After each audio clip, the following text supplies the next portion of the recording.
Hey, Geekscapists, welcome to a brand new Geekscape podcast. I'm Jonathan London, your host. And if this is your first Geekscape, strap yourselves in for some pop culture talk, movies, video games, comic books, TV.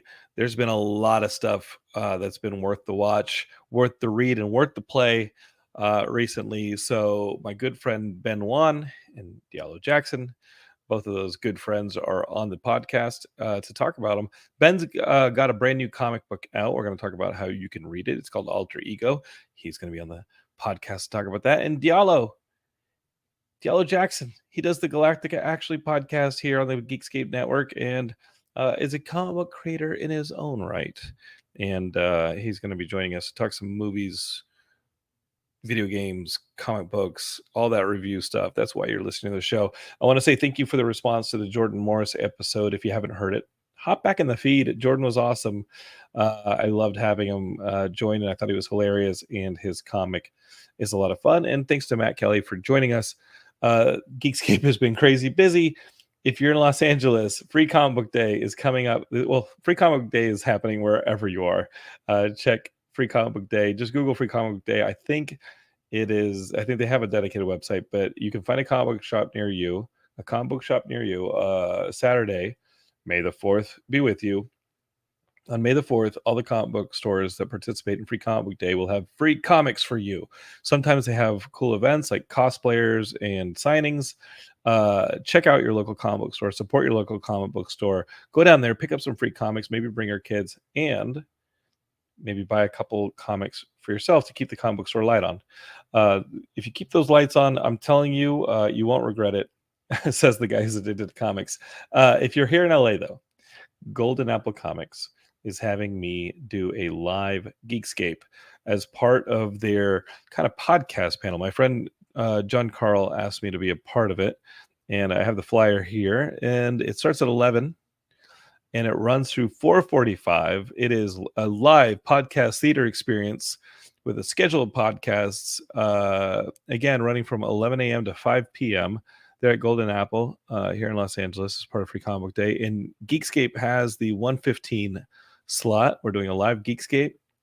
And my friend Mark Andraco is going to be my guest. Mark is a comic book writer, and he's writing this upcoming Spawn book.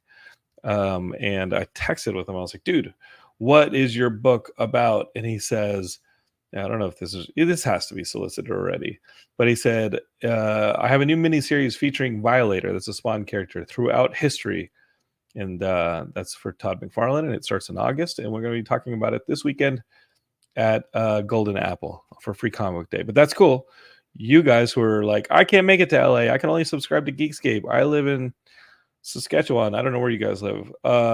It's okay. I'm going to record it and put it right here on the feed. You're not going to get free comic books. You're not going to get signings. You're not going to get, I don't know, maybe they'll have wrestling. I don't know what they're going to have. You're not going to get a photo with cosplayers. But you will get that conversation from the live Geekscape on this feed. If you're watching this live on YouTube, Facebook, or Twitch, you got to go and subscribe. Go to your favorite podcatcher, subscribe, and you'll get that conversation. Also, next week, I got a cool show too. There's too many Geekscapes happening. I went and saw our friend Steve Loudon, and you guys remember Perry Grip from Nerf Herder and It's Raining Tacos and all that. And of course, Linus Dodson, who plays a Nerf Herder. And there was this event to promote this Generation Blue book about all the geek bands in Hollywood in the 90s, Weezer being the most prominent of them. And it's an oral history of the Hollywood geek rock scene of the 1990s and 2000s. My friend Jason Cropper, who I have not seen in 24 years, he was the original guitarist for Weezer that Brian Bell replaced. Last time I saw him was like the year 2000. And dude completely remembered me on Sunday, remembered my friend Kevin, and they're going to come on the show. They're in a band called Right Out High. But we're going to talk all about the Hollywood geek rock scene on the next Geekscape. So make sure you subscribe. Make sure you don't miss that episode. It's going to be really awesome. We're going to be talking about all those bands that came out of Hollywood, were quote unquote geek bands.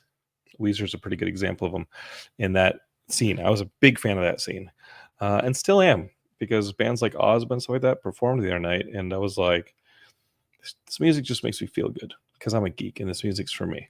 All right. Jackknife in the comments goes, wait, whoa.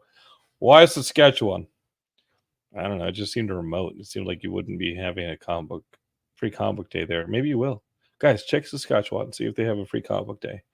All right. And then hop on the snowmobile, go down to the comic store and get yourself some free comics. But you're not going to be watching me do a live Geekscape. I'm sorry. I'm not going to be like that. So you get to subscribe. All right. But Leander Nicholson is also in the building. Love that you guys are on the comments. Let's get to Geekscape. All right. That's enough out of me. It was enough out of me before I went live. Here we go. Let's get Geekscape and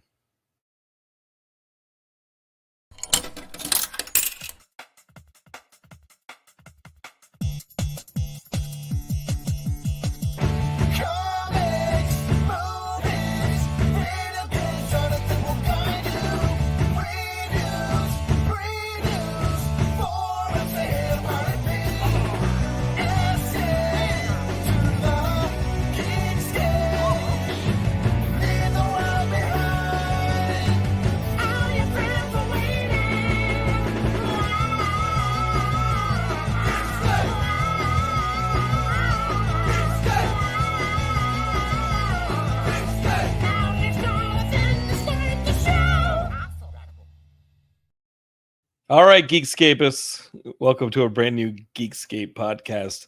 My friend Ben Wan is here. He's got this brand new book called Alter Ego. It's a comic book that he put together. He was briefly on Geekscape back at WonderCon, audio only. To tell us about it, he's going to be back. And also Diallo Jackson from the Geekscape Network. We have our show, Galactica, actually.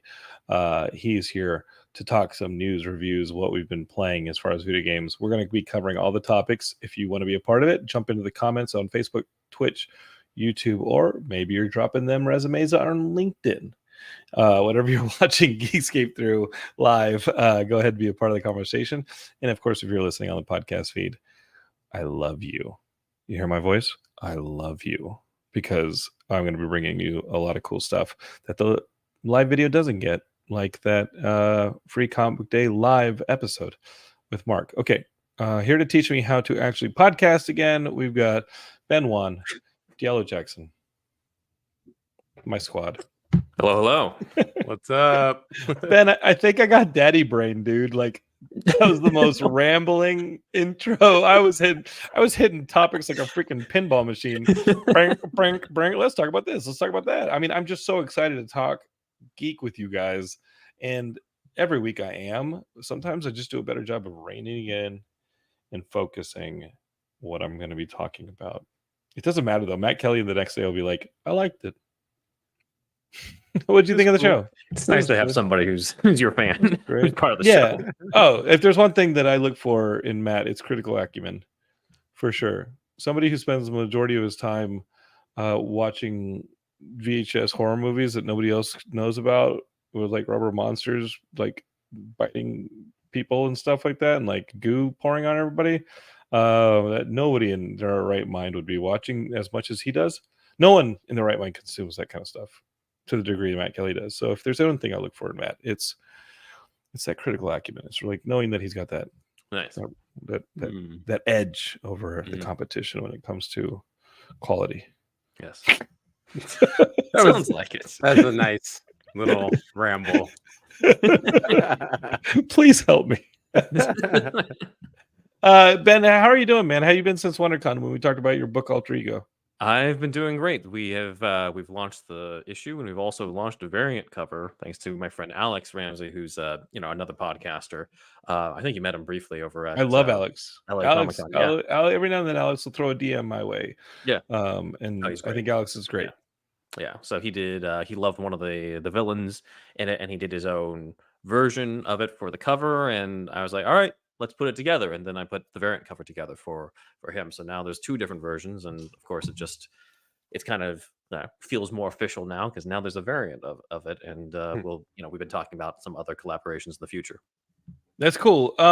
Where can people find the book? I have the book digitally. Right. Where can people find this Alter Ego book? What's the best place to send them? Find it on Amazon through both Kindle and print.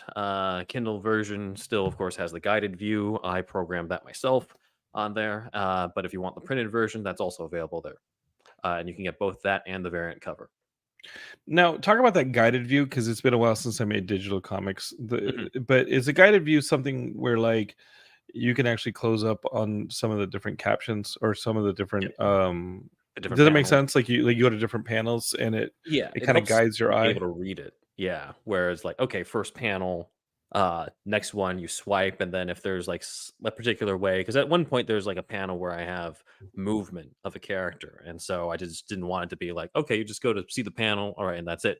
It was more of just like, okay, first he's here, and then he's here, and then he's here.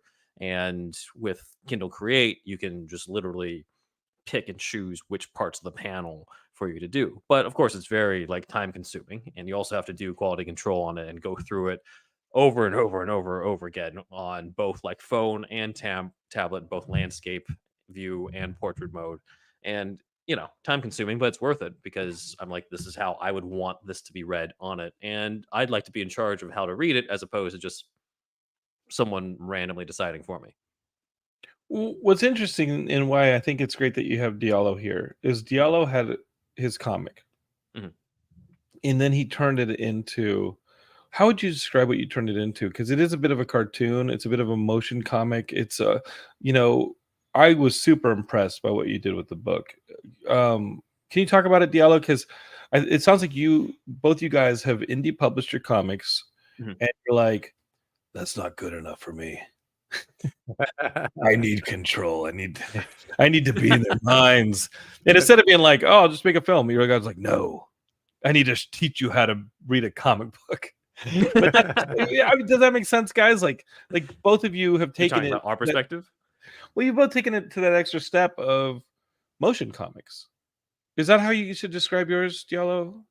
Yeah, mine was, traditional and quote unquote traditional motion comic where we actually had the comic book and then we We're talking about Angela in the animated. Dark here, Yeah, Angela in Gustavus. the Dark. Yeah, we took elements from the each page or each panel and animated them.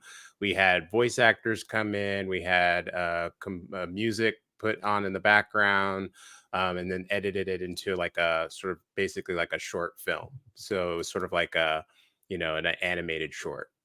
But it definitely has like it's stuck in like its comic book roots. It just goes from panel to panel. It's a little bit more dynamic than just like reading it on the page. But you also had to rotoscope elements from that stuff, or maybe it was there were assets given to you by the artist, where you separate foreground background elements, and then you could slide them or enlarge them or have them kind of move a little bit independently of the backgrounds. Like if there's flying cars, yours takes place in a bit of a Blade Runner-ish world future. Yeah. The flying cars and stuff like that, just having some of those things move, I thought was really cool. And I expect nothing less from Ben, so that he has like an aneurysm or something when he tries to make this thing. It's a lot of work. But It is. what I want to ask you guys is, and I think there's no secret that I'm developing comics at this point. Mm. I've been hinting about it since LA Comic Con. Um, is it worth it to go beyond the printed page for you guys? I mean, right now it's mainly just the printed page and the motion, not the motion. I'm calling it motion comic right now. It's Sure, but basically there the is guided some, view on Kindle. but you are dictating the direction of the eye. I see what you mean. Yeah, Yeah. I think it is worth it mainly because of the fact that there are all these comics out there. There are all these like there's the big ones, right? With DC and Marvel, and then Yeah. Image and stuff. We are independent versions of it, which means that we are our own champions. We are the ones who are promoting our own stuff, which means that if I can get more people on the train of Alter Ego, or Diallo gets more people on the train of his project by doing something like that, then all the better. So there's definitely interest on my part to do other versions of this in terms of I wasn't thinking motion comic beforehand, but now you've got me thinking about it, both of you Ah, guys, now that you've here we mentioned that. go. And then also some people have asked me about, since I do scripts for audio drama type stuff, doing an audio version of it, which again could just be paired up with the motion comic thing, and then you have two different versions of a produced version of that. But since as a creator, I own the rights for this, I get to decide what happens to it. More versions, the better in terms of what I think is going to help give more exposure to that brand. And I think Diallo probably felt the same way when you made that motion comic. Yeah, it's sort of like we have a grand vision for it, but I'm not a studio, so I don't have millions to pour into it. So it was like, Mhm. well, I had the comic book. We see it as being an animated series, or at least an episode or two. It would be cool if it was live action, but what we have access to is just doing the traditional comic book art. So once we did the comic book, we just took it one step further, and then to get a closer to the vision that we have, which is music and voices and having it move across the screen. And then our next step is going to be, actually, and we're working on it right now, is to turn it into like an animated short, like traditional animation short. Now that we have like a lot of the pieces together. So that's the next step that we're moving into. You two guys. Do you did you both have to write like future city sci-fi stuff? Like Alter Ego Geekscape takes place in a I would say like near future bit Detroit, where Right. 5 families that all have superpowers in their ranks have kind of taken on a tiered, so they've kind of diced up Detroit for themselves They have different roles to play in the kingdom. but they all have superpowers. Mhm. And then somebody goes undercover a bit. The main character goes undercover a bit, also with superpowers. A bit of an Echo, Taskmaster style ability to memorize things about Mhm. their hit, not whoever their subjects are, right? Like they're Right. kind of infiltrating these 5 families, Right. and there are a lot of characters, but it does take place in like a future police state. Diallo's takes place in a bit of a Blade Runner future. I'm telling you guys, if you guys just wrote 2 people in a room talking, you could have made a movie. You guys are doing all this stuff, and you're like, my end goal is to make a movie, and I'm like, dude, if you just wrote 2 people in a room talking, you would have made a movie. If we I'm had a messing with story you for it, we'd be guys. making it. But instead, we have this stuff. Yeah, That's why we had to go to comics instead of trying to Yeah. do live action. I know that I can't do a right. live action version on my own budget of this I'm being particular story. facetious. I'm being facetious. Ben, where did this story for Alter Ego come from? And then issue 1's out now. Yeah. Geekscape is on Kindle, and Mhm. you guys can search it on Amazon Marketplace and this stuff. But like, how many issues do you see for Alter Ego? And like Right. when somebody goes and reads the first one, they're like, dude, this is kind of cool. When's the next one come out? Like, how does that look for you guys? Right. So to answer the first question, Yeah. where did it come from? It was originally written as a TV pilot around the time that there was just a lot of comic book related properties being turned into TV shows, and I kind of already had this idea for it. And at the time, especially when breaking into TV, you write a lot of spec pilots as a writing sample, but of course. You don't just write as a writing sample. You have your own version of the world as well. And I know a lot of people sort of look down on the whole like script gets turned into a comic type of thing, but that's usually for people who aren't Aren't familiar in with yeah. comics. Yeah, and aren't they don't have a world that's set in comics. They just think like, oh, like let me just make it a comic because it seems to be easier to break into. But I'm No, like, this is dude. a Not kidding. world that Yeah. already exists Then they like turn that. on Invincible. Then they turn on The Boys. Yeah, Then they turned on The Walking Dead. Then they turn yeah, on all of the properties yeah. that most of us don't even know originated in comics. Hmm. And yeah, they're talking bad until they realize that thing that they love was a Right, comic book. It right. just didn't have superheroes in it. Yeah. Right. So for me, it was kind of a no brainer when it came to the idea of like, well, let's turn that into a comic because it already exists in that type of world anyway. And I was looking and examining what was I really like consuming at the time. I Mhm. wasn't watching as many movies, not watching as much TV shows as before, but I've been reading more and more comics, especially for my own show as like research whenever like a new Superman or X-Men type of thing comes out and be like, well, they adapted this story. Oh, what's that story? Then I would go back and read the story and cover it on the show. And I would just find like, you know what, like comics, this is a medium that has been a part of me since I was a kid. So why wouldn't I try to write my own comic book? Why wouldn't I try to like turn this into a comic when it feels like it's probably more fitting for that anyway? So that's kind of how it began. And when it comes to, I think your other question was like the how many issues, right? Yeah. So Yeah. Who do you see for um, Alter Ego? for the first like story that I had first written out, would take about like 4 issues, and then the rest of it, I would then sort of move more and more into just full on graphic novel volumes at that point. In which case, it would probably be about 5 volumes total. It's just for now, I've started with issues because, again, I'm just getting my feet wet. This is my very first comic. Had a lot of, growing pains and learned a lot through it. Yeah. And I didn't want to try to put on the whole. It's kind of like with filmmaking. Got to do a short before you try to do a full on feature.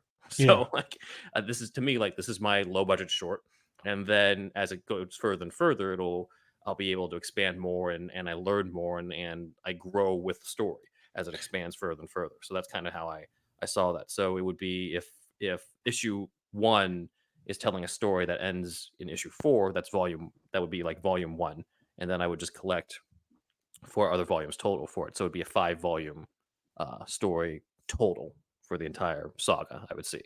So that's kind It- of what I have envisioned. Ben, if somebody's watching this and they're like, I think I'm gonna make myself a comic book, or they're thinking about, you talked about like growing pains, and the questions to Diallo as well, because Right.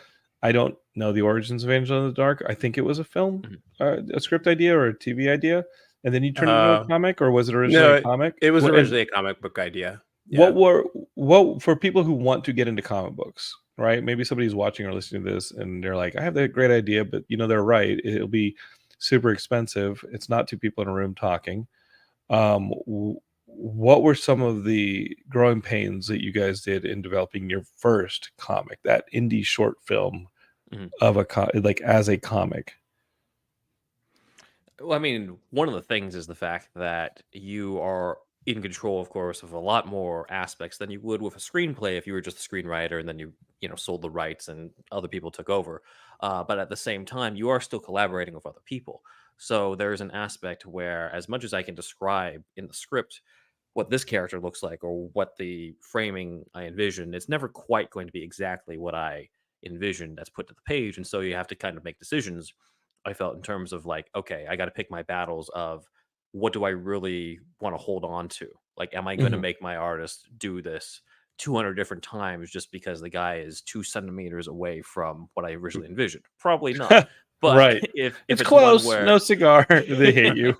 if it's more of a continuity thing where I'm like, hey, this person, it's important that we see this aspect because it pays off later in the story. You just don't know it yet because you You're the don't have artist. the Yeah. full idea for the story. I do. Then that's the communication I need to have. So I have to pick my battles in terms of, hey, make sure this shows up in this panel, even though you might not really understand why, but I understand why. Those were things that I had to decide as opposed to things where it's like, okay, it wasn't quite what I had envisioned, but it still works for what I need. It still works for the story. But So I you think that's going to be, and that happens with I think any sort of area where you're collaborating with somebody, where you kind of have to, you just wish that there was some machine that or something from like if you take the Matrix where you just like download it from your brain and just upload it to the other person's brain, be like, okay, got it. But until we get that technology, you just kind of have but to resort to really breaking it down in do communication. you want that? Like knowing that the pages I get back Mhm. are cooler than what I thought of in a lot of places. And yes, there are those adjustments where you're like, oh wait, they missed this detail. Um, I don't know, man. Like I can't even, my imagination pales sometimes in comparison to some of the things I get back from the artists who are seeing it from a perspective of their imagination in their influences, where I'm like, oh, that's how they interpreted that. That's kind of cool. That's actually cooler or It does darker come and go. I or don't want to make it sound yeah, like, my vision was so much cooler than this guy's because like there were definitely those moments too yeah. that you described where I'm like, "Oh, that's kind of cool. I wasn't picturing that, but I can see why he thought that and then put that in there, in which case I'm good with it." So I think it comes and Mhm. goes. There are times where you might get frustrated and be like, "Okay, that's not really what I thought," but then other times where you get surprised and you're just like, "Oh, well, not really what I envisioned, but this is better than I It's a envisioned." In which happy case, accident. yes, yeah, it's a happy accident. Do you, how far ahead have you written? I mean, if this is adapted from a TV pilot, like like, do you just give the artist the pilot and be like, go to town? Or are you like putting it into full script and No, I'm putting rewriting it. you're I'm rewriting putting the it in full comic, script. right? I'm not. Yeah, I'm not doing what we've probably accused the past writers for, who just try to turn the pilot into comics, where they just like, all right, here's the script, here you go. Like I knew if I'm going to turn this into a comic book, it has to be a comic book, which means Right. it has to feel like a comic. I have to make sure that there's the flow to it, where you turn there's a cliffhanger at the end of the page on the right, and you turn the page, like that type of stuff. So it has that feeling to it, and it did create sort of a restructuring of the beginning as well, so that people would kind of know exactly what this world is right off the bat.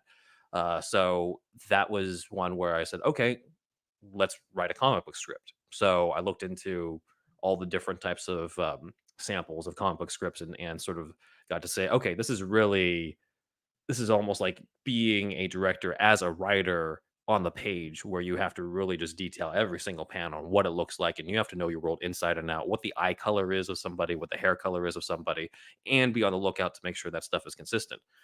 So I think that was one where I learned as I went along, where there are some panels where you might not need a ton of detail if it's just a close up on somebody's face, but there's other ones where I'm just like, yeah, I should have detailed more about like what this guy was wearing in this one panel, because that wasn't quite what I envisioned, but that's my fault because I didn't break that down. In like Final Drafts has those formats. Like Final Draft, when you start a new file, Mhm. they have comic books trade paperbacks as one of the The templates. selections, one of the Yeah. Yeah. templates, right? Yeah. Mhm. Which one do you use? I go Dark Horse. For what I used on this one, I actually wasn't using Final Draft. Maybe I Okay. should look into that. Yeah, I mean, like, I don't know, man. Any way to like speed up the process for me, because I'm Mhm. manic. Like, for me, I'm like, oh man, I don't want to do what I had to do with. I think in Miami Vice, I did what like Brian Michael Bendis does, Mhm. or Mark Wade. They do this thing called. I don't think it really exists anymore, because it was for a iPad format, and it was, Mhm. I forget what it was called. Um, it was called like Breakneck or something cool. Thrillbent. It was Thrillbent. And I think there was a website. It might still be there. My apologies, Mark Wade. There was a website for digital comics called Thrillbent, and they had a specific style called Thrillbent, and it was based on the fact that you're taking your comic page, which is portrait, and you're cutting it into two landscape pages. Does it make sense? So like Hmm. one portrait page is cut in half, and you have two sort of landscapey square pages that are half of that original I see. portrait page. So when became a trade paperback and printed, it would be portrait, but when it was on the iPad, it was, so you kind of had to not only do your page turns in evens and odds, but you also had to do them in like Per divisibles page. of 4. Yeah, you had to Yeah. like then chop those Jeez. up. So Yeah. I couldn't, it was weird, but it was called the thrill bent style, and Mhm. I had to kind of figure out how to do like mess with like the freaking Final Draft macros and stuff like that to like get it Mm. to write like that. And I'm, no offense guys, I'm really glad it's not something I have to do anymore, because the new versions of Final Draft give you like 6-7 options on Mhm. comic book formatting with examples. And I played around with what I liked the most. I bounced it off the artist, and I was like, all right, let's go Dark Horse. It's Mhm. Dark Horse is literally a style of writing a graphic novel Mhm. in Final Draft. Diallo, yours started as a comic. Yeah. So the What was your learning curve? Like, if somebody, again, if you were to give advice to people, what would it be? Mhm.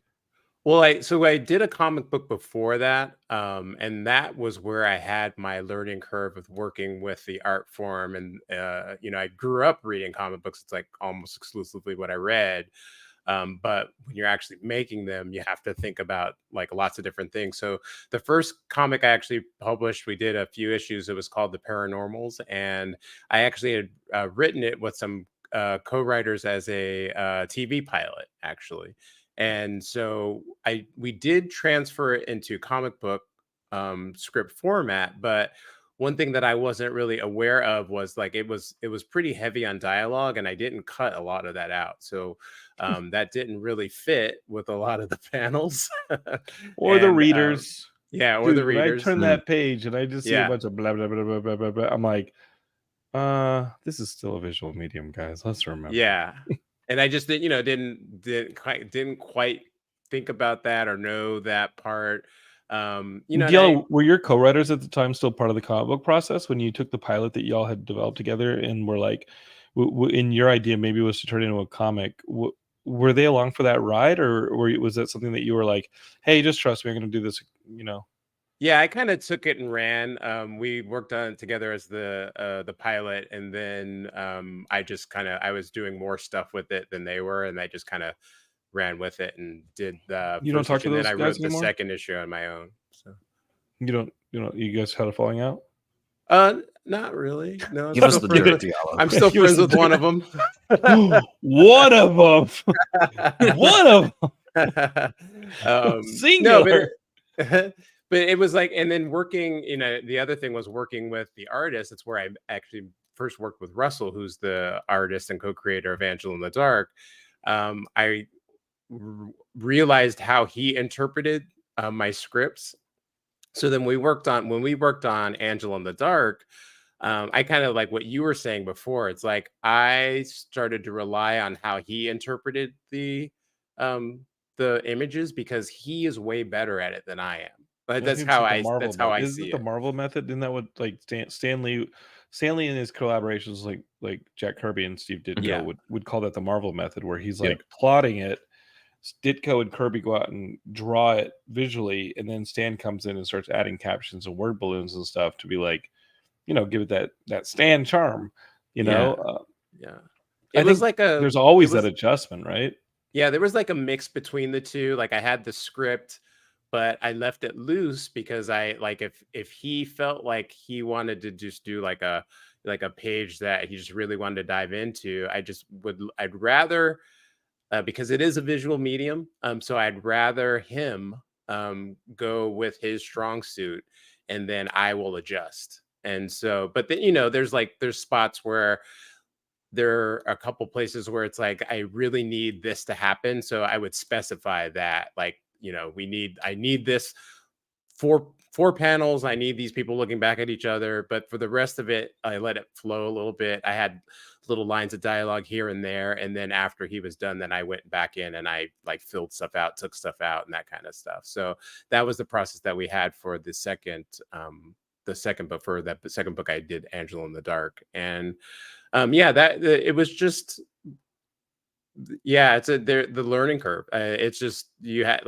only really sometimes learn how to do things by doing them, and falling on your face, and kind of honing and dialing things in. I had that experience doing the motion comic. Like I had never done one before, and I realized that I probably should have done the voice acting before we did the animation, Ooh. for the book. Mhm. There's like little things like that. It But worked the fact out. that you already had the comic told you can do the Yeah, animation first, right? So like you yeah. weren't But it just, going from for a the blank slate. timing and that kind of stuff, it Sure. might have been a Mhm. little faster if we had to. But those were just things I didn't know. So now I know. Yeah. So yeah, Ha- just go do it is uh my suggestion.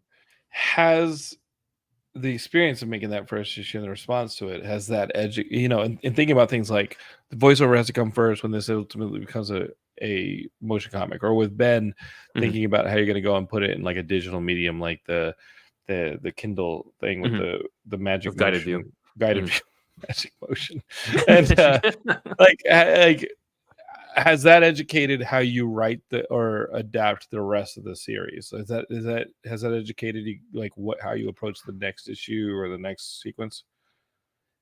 Mm, for me, not really, because with the guided view, again, it's purely you're The in magic control of motion. which, yeah, the magic motion. Mhm. You're in control of the like spots and how small or how big the eye is going to go for that. Sure. So I don't think it's really going to influence how the writing is done on it, because again, it's completely down to what I do in guided view. Now, if that was something that uh, was like a pre-planned process where like guided view sort of automatically became its own thing, then maybe. But since I'm more like I have some sense of control over that guided view, it's probably not going to be too much of an effect. Okay. And Diallo, when you made this motion comic, did it affect how you wrote the comic? I mean, the comic was already done, so we were just Issue transferring it 2. into. Oh, issue 2. Yeah, I mean, issue How dare 2. you, sir? It's funny because I have the story breakdown for issue 2, but we're just gonna, like I said, we're gonna actually do it as an animated feature, and then, or animated episode, You like a skipped the short. comic thing entirely. Yeah, Mm.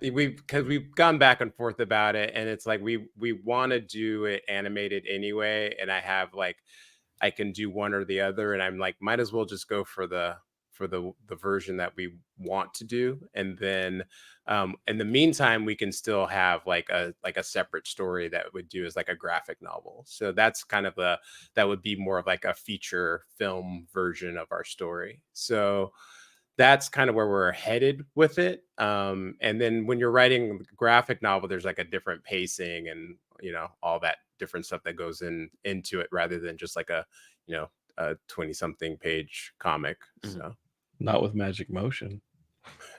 no, yeah, We're it's gonna make that a absolutely. thing. So, speaking of adaptations from the comic page to the animation, Mhm. I know y'all are both watching the X-Men 97. Who isn't watching X-Men Yeah. 97? Even Heidi, who has no interest originally, has heard so many good things about the X-Men 97 Mhm. that she is like, I'm going to start watching it. We'll see if she does, but Geekscape is, but Oh. damn. Guys, even when it kicks up a storyline that I'm not that jazzed about, it is good. The writing is good. And this week, Geekscape is not to spoil too much, but we got what we've always wanted, I think. And remind me if this ever happened on the Fox original series, but we started seeing more of the expanded Marvel universe when like Thunderbolt Ross and Captain America made appearances in this most recent episode. They would have like short cameos, but they wouldn't have like spoken roles.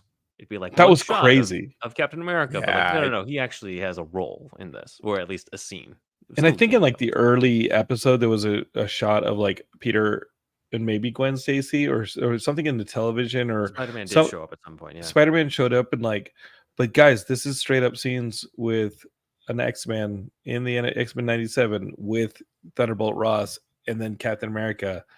And I'm like, oh boy, you guys are Mhm. opening up the getting whole like, ready. yeah, Yeah, let's yeah, go. yeah. How jazzed were you guys about that stuff popping up? I was shocked. I wasn't expecting that because X-Men has always kind of sat in its own little universe. So when I saw Cap show up, and Captain America was like kind of logical to me because there was an issue in the Jim Right. Lee days that he showed up with Wolverine back in the 40s and Black Yeah, Widow, I think it was. with Black Widow, Yeah, that's a yeah, famous cover and a yeah. famous issue. Yeah, so it was cool in that sense because it like kind of made sense in a meta kind of way, I guess. But I'm in love with this cartoon. I used to watch the original. I can't really remember most of the storylines from it, It but it's my this one like is 2 just like a.m. insomnia view. Like I'll come in and Mhm. I want a new X-Men 97, but when I have like insomnia at like 2 a.m., I'll come to the living room and I'll throw it on the old Fox one. And yeah, guys, Mm. it's dated. It some of it do not expect X-Men 97. And people who've asked, like, do I need to go back and watch the 90s one to get into X-Men 97? They're almost entirely different shows. The quality yeah, jump on the writing and the animation, the quality jump is no offense to the stuff on the 90s because we loved it. We Mhm. love it. We love it now, but it's a different show. the thing that I love the most about it, it's just like almost personal for me, but it almost feels like it's the X-Men comic that I used to read in sort of like in my heyday era, and like Hmm. as if that book continued without going off in the directions that it went to in the comic book. So I'm kind of in this sweet spot in the early 90s with the costumes and Mm. and that's the part I think I'm really enjoying about it. Just seeing all the cameos and some people I hadn't seen in decades and showing up, and so it's been great, and it also almost made me cry one episode. So there's that Hmm. also. Does get very emotional. Yeah. I have an interesting perspective on this because of the fact that I don't have the same nostalgia for the old show that a lot of people do He just called us because old. Do you hear that, folks? He just called us old. no. It was around at the time, so it was still on, but it was one where I wasn't watching at that time because I didn't know who these people were, and because it was What do so you mean? serialized, I You didn't know didn't because the X Men? You weren't an X Men fan? I wasn't super into X-Men as a kid, because I didn't get what it was at that time. What were you Uh, into? I was into watching the Spider-Man show instead on Right, Fox. right. I was into watching the other superhero shows because it was one hero, and like I kind of already knew I kind of already like knew the structure of it, and just as well with like Batman the Animated Series, like you could tune in at any point, Sure. and there was, the episodes were standalone more or less, with the exception of the two-parters. And then Spider-Man's more serialized, but you kind of get it, right? You're like, okay, Secret Identity, same stuff, super villains. And then X-Men was so serialized and so many characters that I was like, I don't really know what's going on, and I just didn't get it. And it was really until this is where I have to credit the movies, where the movies started coming out, or the first one came out, and I'm like, okay, well, maybe this is my introduction.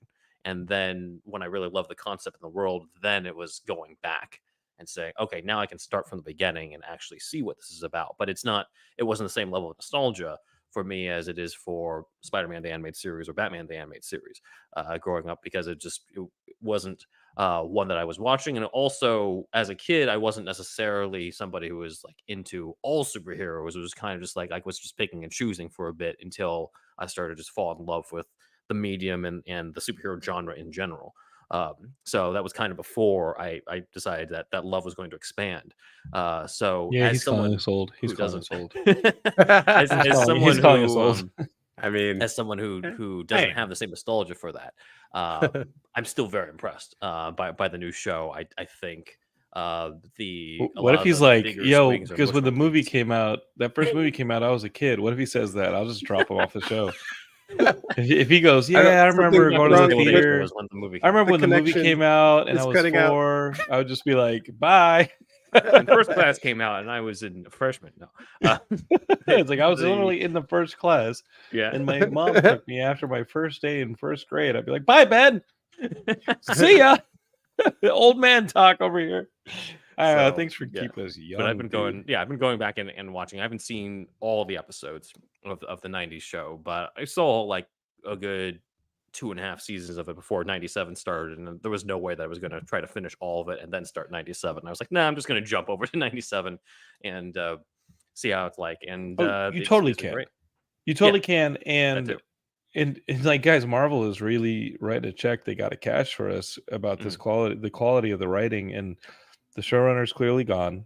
We know the showrunner was let go, and Mhm. now and that was before the episodes started airing. Now the episodes have been airing and received nothing but like unanimous praise. Mhm. How are they going to do this in the live action? I think is what the fans are asking, is how, when I see the live action Wolverines in the, however you guys are going to do it post Deadpool Wolverine, which looks great. How are you going to keep this quality? Because y'all have spoiled us with this X-Men 97. And as Leander Nicholson says, Remember It is the best episode. They're all great for the most part. They're all really great. And that episode has really the emotional height so far. We'll see what's in store. But is this something that, I think my question is this something that has to align with the tone and the quality of the X-Men movies? Not that they're going to dip in quality, but when they ultimately revamp the X-Men or bring the X-Men into the live action MCU, whatever, does the X-Men 97 quality educate what they have to do and kind of set the standard? Because we've already had some mutants being introduced, and Deadpool 3 will open it up pretty widely, I believe. We got Cassandra Nova there, which we thought was going to be introduced. We thought she was going to be introduced in the cartoon, and surprise, she's over here in the live action. Or or can Disney just be like, hey, this is live action. It's already its own different beast.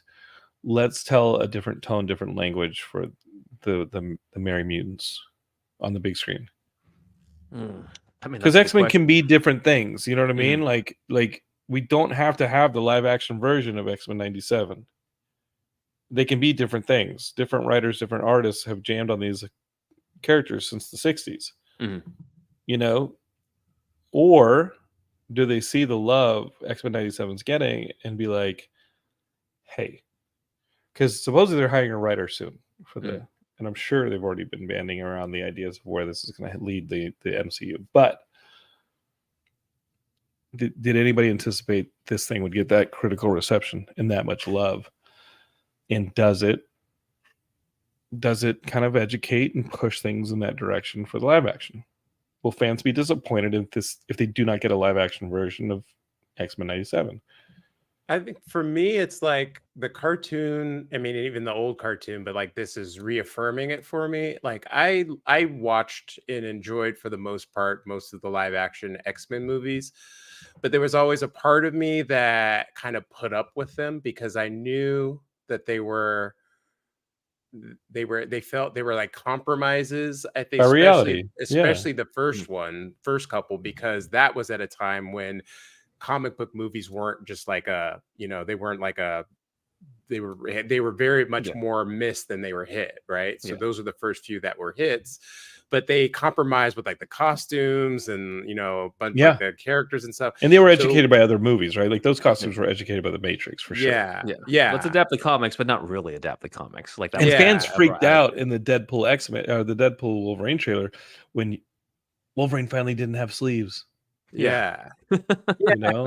And that's the thing. Like watching, I was watching the last episode of the last week's episode of the animated one, and seeing just Rogue flying around and being super powerful, and Mhm. it's like I haven't seen that Rogue since like the comic books, and because like in the movies she like not who she was, Yeah. and so just like if we get. And I think we got I got a tiny glimpse of what I think it could be in the end of the Marvels when they had in the post credit scene when they just Mhm. having Beast, Beast. and it was like a Mhm. CGI version, and it gave me like a glimpse of what it could end up being. But yeah, just have their costumes. You don't have to do the stories, but like the same stories. But X-Men was more than just the Phoenix Saga, also. Yes. And No, it's it was Days of Future Past, and that's it. it's the Cap it. Brood. It's like Cap it. it's the arcade. Like there's all Guys, how kinds great of was it to things that see they the went Imperial through. Guard in Lilandra? Yeah, and Holy so like crap. so I didn't there's even like like there's those characters. I like them there's all now. kinds of things they did, and it's like, but we always get stuck in this little zone. And Yeah. I loved First Class, but also there's a part of me that was like, man, I really wish it was the original 5 The actual students, First Class. Yeah. So it's stuff like that. So I just hope they get closer to like, that I like X-Men 97 does that. It's like closer to that core idea of what I like classic sort of X-Men is, post-classic X-Men is for me. But I just hope they get that vibe right. That's all. It doesn't have to be exact. Get the costumes, like get some of their energy, and don't make them wear black leather, and we should be Mhm. And have them on mix the it up right with some track. of the rest of the MCU. I gotta ask you this, Diallo, because you brought it up. Why are you replaying the BioShock games? Like the Fallout series was so good, right? This Fallout series, I finally watched the whole Fallout series. I think it's so good, but this dude Diallo over here is replaying What's he the doing? BioShock games. Like, dude, I love you, man, but those games are like kind of like what is? And not that they're bad. BioShock games are really cool, but like, what's up, man? Why are you replaying BioShock? Well, What are you going through over there? I mean, yeah, there's a hole in my heart that I need to fill, and I just like I've been playing games, and I tend to play games like 2 to 3 years after they come out anyway.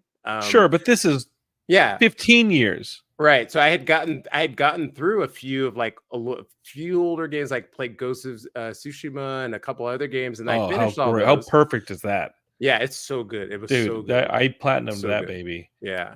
So then I just kind of like I got to this point where I was like, and I had all these games that I had downloaded for like my PlayStation Plus, but I had never played them. And then I just was like, I remember I used to love BioShock, so I was like, oh, let me just see what this remastered version is actually like.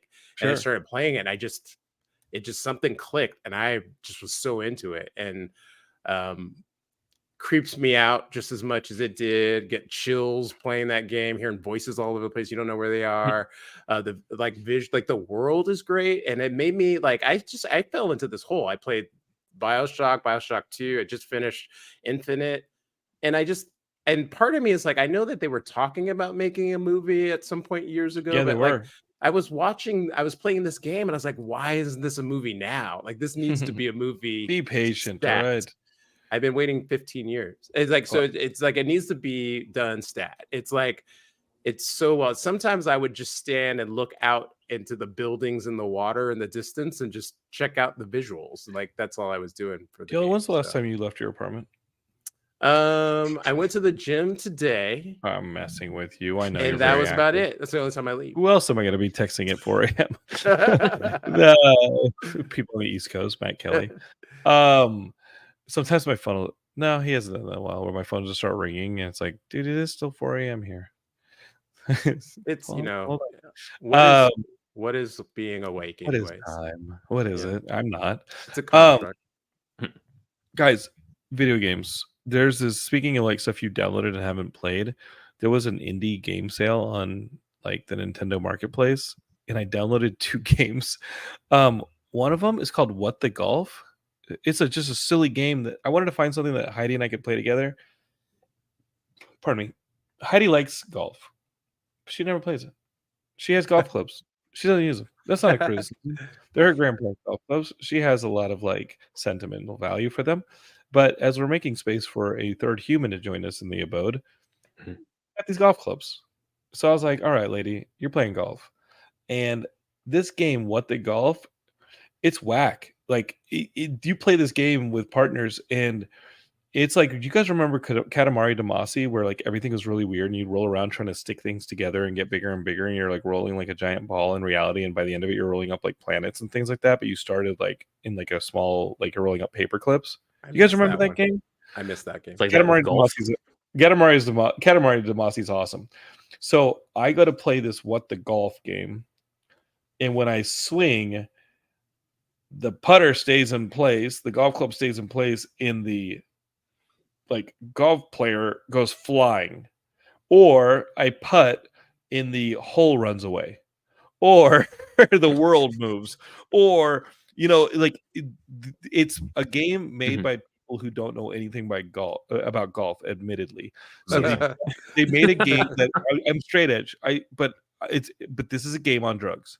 This is a game where like sometimes when you putt, the ball will go and stick to something like spider webs, like Spider-Man, and then you got to putt from there, and it'll go and it'll just stick to stuff. So you got to get strategic, especially if you want to make par, because that's where the game actually starts to get challenging, is knowing that the second I hit the ball, the hole is going to run away in that direction. I have to cut it off, right? Or the rules of this one is that as soon as I hit the ball, the entire course is going to rotate, or gravity is going to disappear, or it's going to stick to a bird that flies by, and that can carry the ball to the hole. Like, so making par depends on familiarity with the hole, but also like understanding that this game makes its own rules for each hole.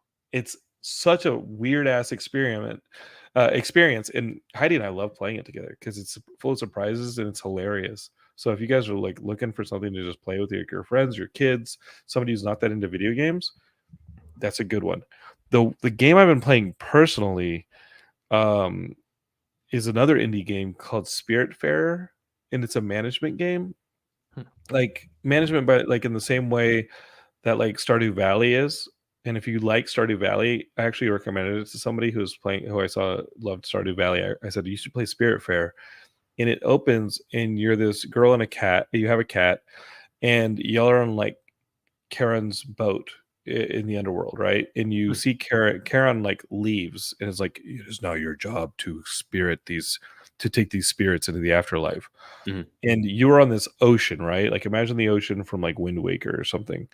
It is a 2D game. You have a 2D ship, but the management system is that your ship is small at the beginning, and you don't have everything that the spirits want. So they're not going to get on your ship so that you can take them to finish the tasks that they need to finish before they go on to the afterlife. And they won't move on to the afterlife until they've found the letter in their old childhood home, which you don't have access to because you don't have the key, because you haven't satisfied these other things, right? So like it is a quest system. It is a fun game if you like platformers, because you do go to these different islands that all have their own little like societies and systems and NPCs.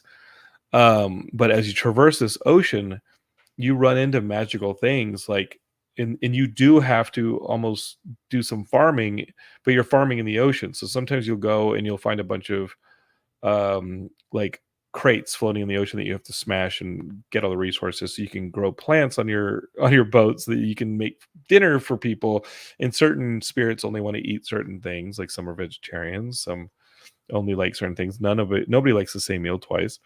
Or you need to go and mine like precious ore or something like that. But these gems maybe are only growing out of the back of a dragon that comes up out of the ocean, and you have to jump on its back in a 2D platforming style to smash these crystals on its back in order to get the crystals so that you can then make something out of it for a specific task.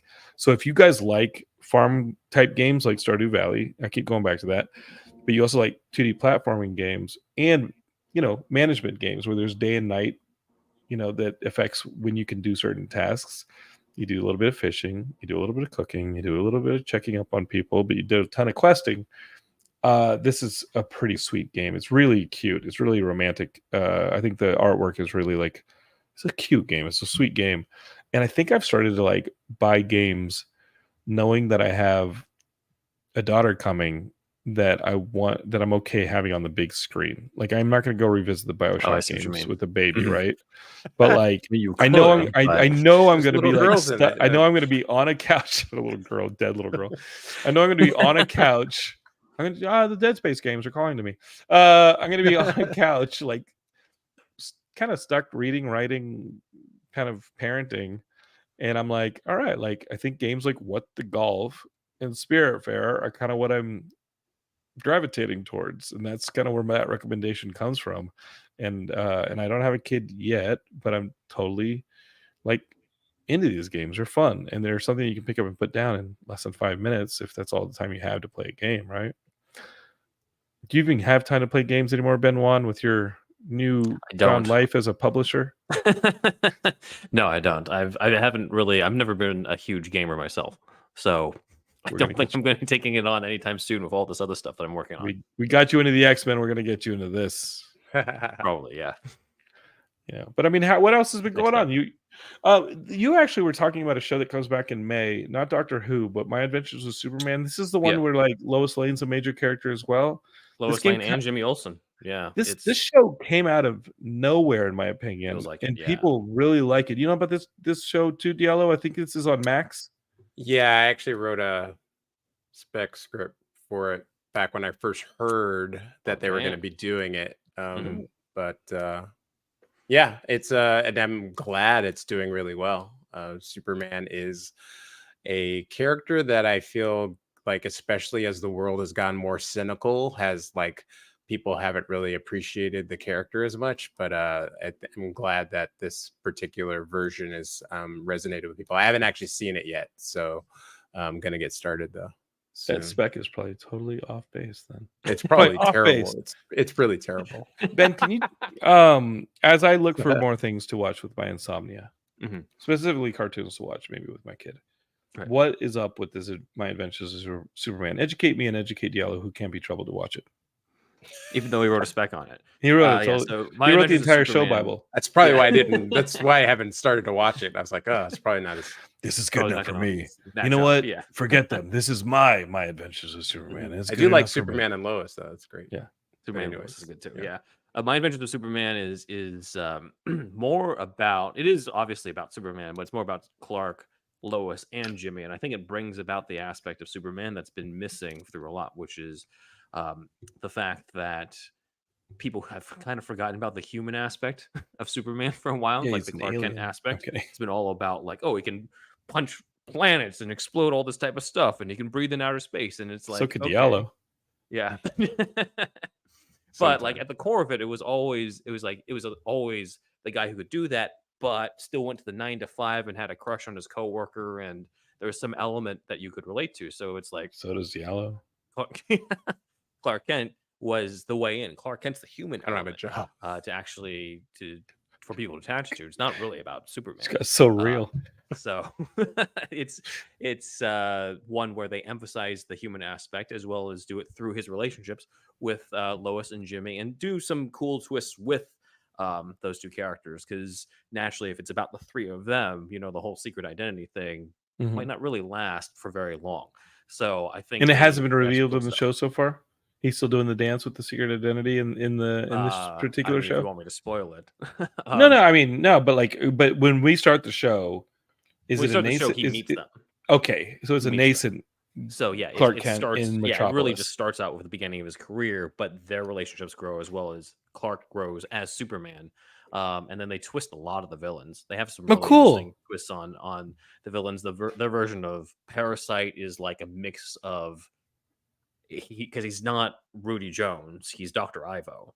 Okay. But they do. Whoa. It's like a mix of It's a weird. It's like a mix of Ivo and Parasite in the same thing, and he becomes Is like he a purple kaiju at some still? point. So it's Whoa. like Well, their own version of each of the villains, and it's not really quite what you expect. And the trailer today revealed, their version of Lex Luthor, who doesn't look like what you would expect Lex Luthor to look like, and so they have their own twists on like each part. And I'm pretty sure. I'm pretty sure Michael Emerson is the voice of Brainiac, and that's going to be really interesting. I'm stoked then. So Okay. that's really cool. Because I'd heard about the show once or twice, Mhm. didn't pick up on it, and then I didn't really. No offense, DC, I didn't really pick up on it again until you mentioned it in our chat earlier today, and I Mhm. was like, oh, that's another. I'm just looking for those Babies Awake 1 a.m. movie shows. I'm not. Yeah. I'm blaming the baby, but let's be honest, the baby's not being born until August. Yeah, it's This not is even here this yet. is Jonathan being insane and waking up at 1 a.m. and not going back to sleep, and his mind being goo and not being productive, just being like, I get watch some old X-Men, and that's got that attitude got me through Agents of Shield, which I still think is canon. You hear me, Marvel? You can bring the X-Men in all you want, but I want to see my Agents of Shield. You got me. Well, guys, I've loved discussing the pop culture with you guys. I think we did a good job of covering a few bases: video games, comics, movies, TV. That's what the Geekscapists want. Mhm. And if they want more of that, the good news is Geekscapists, we built an entire network about this stuff. You can catch Ben Wan on superhero stuff you should know here on the Geekscape network. Look for that in your podcatcher. And you can find Diallo at Galactica, actually, and guesting all over the place. And guys, Comic-Con is this summer. I think I'm going to go down and set up the booth on Tuesday, but I don't think I'm going to be there past Thursday because the baby's due like a few days after, like into man. August. So jeez. it's gonna be crunchy for me. As long Mhm. maybe the baby's gonna be born at Comic-Con. Who knows? It will be crunchy for me. So my question to you guys is: will we see you at San Diego? Maybe make an appearance at the Geekscape booth. Maybe have you guys walking around San Diego covering some of the events. You tell me, guys. Will we see you at the con? It's okay. No pressure. Like whatever. There's a question mark. Okay. I actually submitted Angela in the Dark for the film festival, and I just got word that it was rejected, so it's not going to be there. So Mine did too. I had a film yeah. rejected too. So Diallo, Oh, let's just have our own film festival, and then yeah, let's go let's do see. that. Then let's Yeah, go Geekscape Film see. Festival. Let's go see Deadpool Wolverine. yeah. So then I just kind of like, well, should I go or not? I don't know. I'm surprised So by we'll that see. actually, Diallo. Yours was more on brand than mine was for something like Comic Yeah, Con, and it had played LA Comic Con. So I'm yeah, actually really surprised about that. I was surprised too because it's Comic-Con. Let's just play it at the booth. Yeah, let's do that. That being said, Geekscape, that is not the next convention that we have on our docket. We are going to be up in Ontario, or just east of Ontario, for Comic Con Revolution. 2-3 episodes ago, we had the head of Comic Con Revolution talking about all the things that are out there and why don't sleep on the small regional cons. They're not so small anymore. And Comic Con Revolution's got some big guests that I'm pretty excited about. And I'll go out there. And if you're subscribed to the podcast on a podcatcher, you're going to get all the little interviews that I do with the people out there. Who knows? Maybe they'll ask me to moderate a panel. I'll record that and throw it up here on the feed as well. Because I love doing that. I love bringing you guys with us to the cons and all the ins and outs. And this Saturday, if you're in LA, I'm going to be doing a live Geekscape at Golden Apple Comics at 1:15 with my friend Mark Andreyko talking about his brand new Todd McFarlane Spawn series, which isn't a Spawn series, it's a Violator series, but we'll be talking lots of comics live in front of people who are there for free comics. Go check out Free Comic Book Day and see if there's a comic book store near you that you can go and bring your patronage to. Guys, how do we follow you on social media? You can follow me on Ben1Writer on Instagram.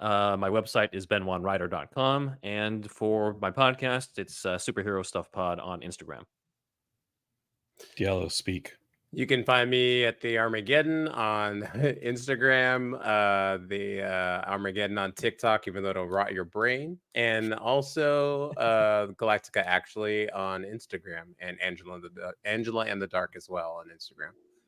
Okay. All right, Geekscapists, and you are in the right spot if you want to find out any more of any of that stuff, because we are the hub for the Geekscape network, and we will be back. Subscribe to the audio feed, because you're not only going to get that Free Comic Book Day mini episode that's live, but next week we've got Steve Loudon and Jason Cropper, the original Weezer guitarist, talking about the Hollywood geek rock scene in the 90s and 2000s. I'm so stoked to be talking to them on the next Geekscape next week. So subscribe, share this with your friends, and all that. Movies, video games, comic books, pop culture, geek stuff. That is what we do. Thank you for joining us. Have a great day. Geekscape forever. Don't hate, create. Peace. Peace.